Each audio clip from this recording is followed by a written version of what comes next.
Hey, welcome back. Thanks for joining me. I'm back in Chicago. Yay!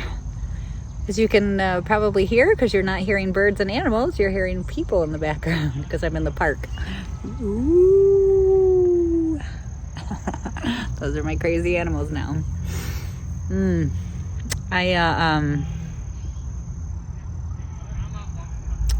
It's been a pretty insane couple of weeks. I spent the last week in Jackson, and it was a roller coaster of being marvelous and really difficult emotionally and physically.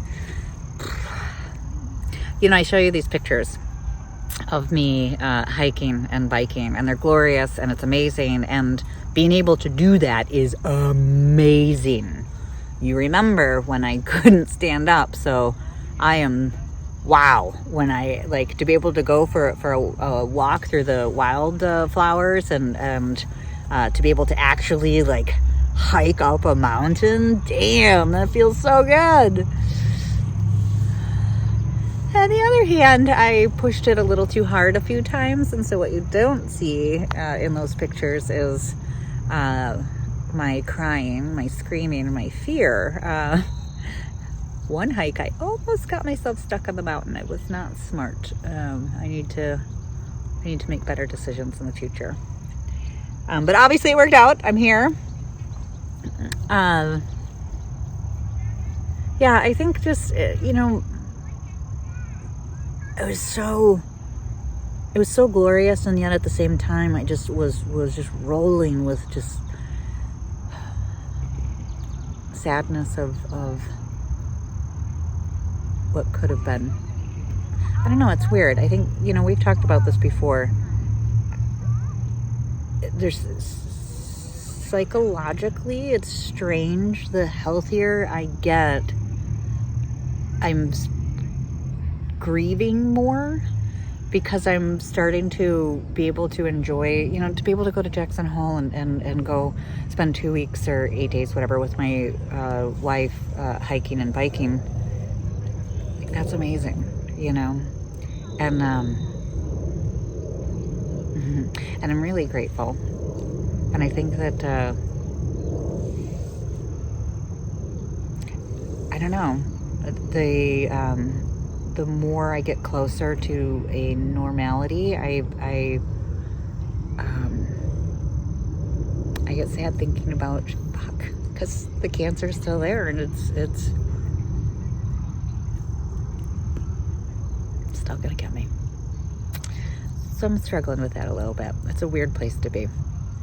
And then of course I came back to Chicago, and I wanted to give you a shout, but I just hit the ground running. I came back and I had chemo and a CT scan and an MRI, and I met with my lung surgeon, and then I met with my radiologist, and then I had a blood draw, and then I had a DNA test, and and it's just BAM! You have cancer, a very serious terminal disease that is trying to kill you. So yay, fun, bam! Yay, fun, bam!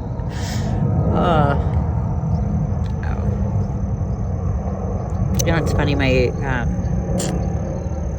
wife and I were talking a lot when we were riding out about, it's been 3.5 years since I was diagnosed, and that's a freaking miracle of science, and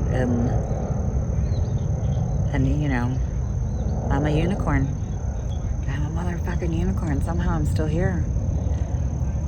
But it has been so hard on our minds. I mean, for the first 1.5 years, we literally just didn't know if I was going to be alive next month.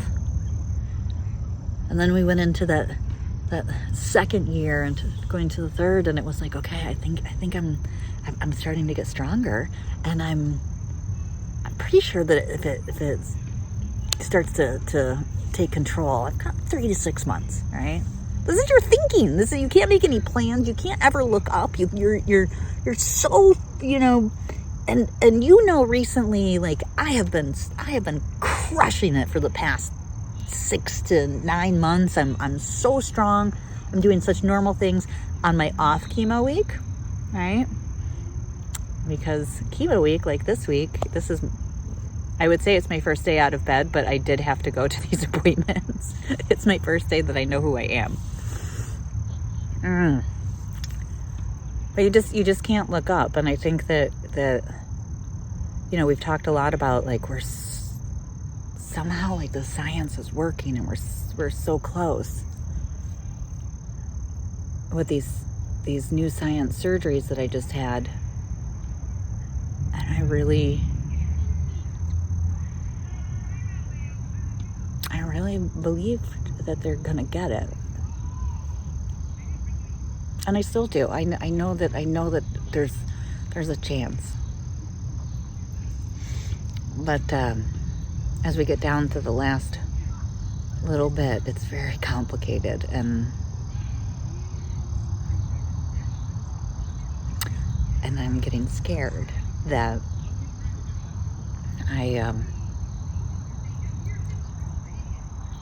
I've already accepted once the life that I was going to lose. I've already gone through those emotions. I've already gone to those dark places that you go to be okay with that. And I'm starting to believe in life again, and yet I don't know if I should.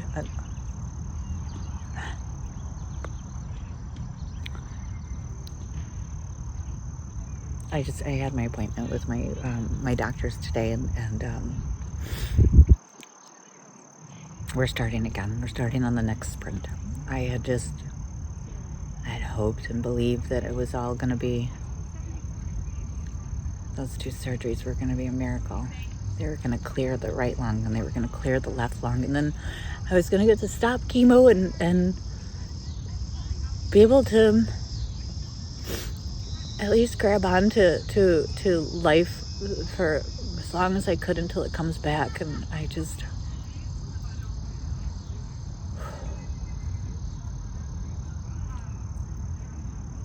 we've had to up the chemo because it's aggressive. So it was just really hard this week. Like, it made me really sick. No.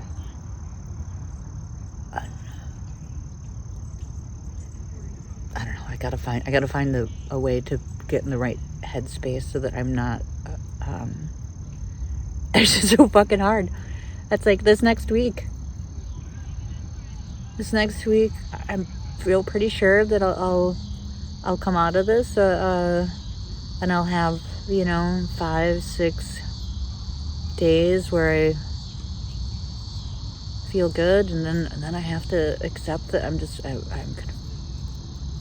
really, really not.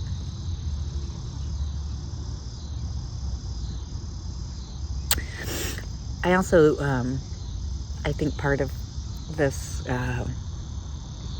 I said goodbye to a friend, another friend, this week from cancer, and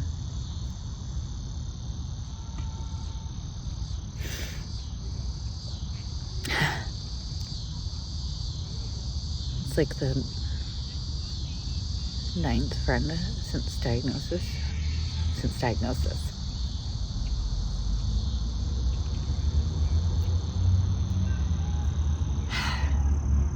Yeah, I think that has a lot to do with it too. I think that's that, and efficiently packing my week that I come back and do chemo and hit all of those appointments, which just really nailed me. I should have spread that out a little bit. Well, I am back in Chicago. I'm going to be here for a couple of weeks. I will be starting radiation again. There's another spot that's God dang it, it's right by my heart again. So they have to get that, and it's scary because there's so many scary things that could happen. We have to sit and go through, and I have to sign off on the fact that it could just wreck my heart and I could go that way. All right. Anyways, it's a beautiful day. I'm not gonna sit here and load all this stuff on you. I'm gonna end this. I'm gonna take you for a walk through my wildflower so that you can see them, and I'll add a few extra pictures from Jackson. That'll make us both smile, yeah? Okay. Come here, baby. You want to say goodbye? Oh, bye-bye. Yeah. Come here. They don't get to see your cute little face. Ooh, there you go. All right. Thanks for joining me. I'll talk to you again soon. Bye-bye.